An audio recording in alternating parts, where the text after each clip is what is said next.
उसकी और मेरी बात हो रही थी। अचानक हमारी किसी बात पर लड़ाई हो गई।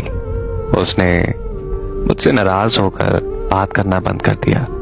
यहाँ तक कि उसने मेरा नंबर भी ब्लॉक कर दिया। ऐसा पहले भी कई बार हो चुका था, लेकिन कुछ दिनों बाद हमारी सुलह हो जाती थी।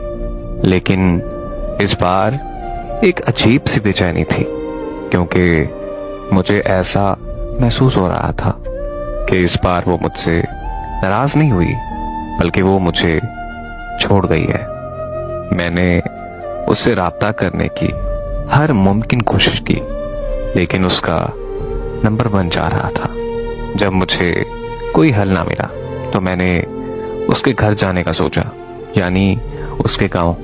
फिर मैं कई घंटों के सफर के बाद उसके गांव पहली बार पहुंचा और उसके बारे में पता करने की कोशिश की तो मुझे पता चला कि 2 दिन पहले उसकी शादी हो चुकी है। ये सुनते ही मेरे पैरों तले जमीन निकल गई। मेरे हाथ पांव सुन हो गए थे। मेरा दिमाग भी बिल्कुल सुन हो गया था। मुझे कुछ समझ नहीं आ रहा था कि ऐसी सिचुएशन में मैं करूं तो करूं क्या, क्योंकि 3 दिन पहले तो हमारी लड़ाई हुई थी और लड़ाई के अगले दिन ही उसकी शादी कैसे मुमकिन हो सकती थी।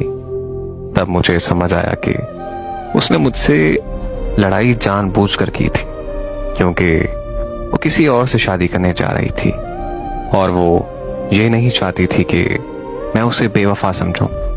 इसलिए उसने मुझसे लड़ाई करके नंबर बंद कर दिया था, ताकि मुझे यही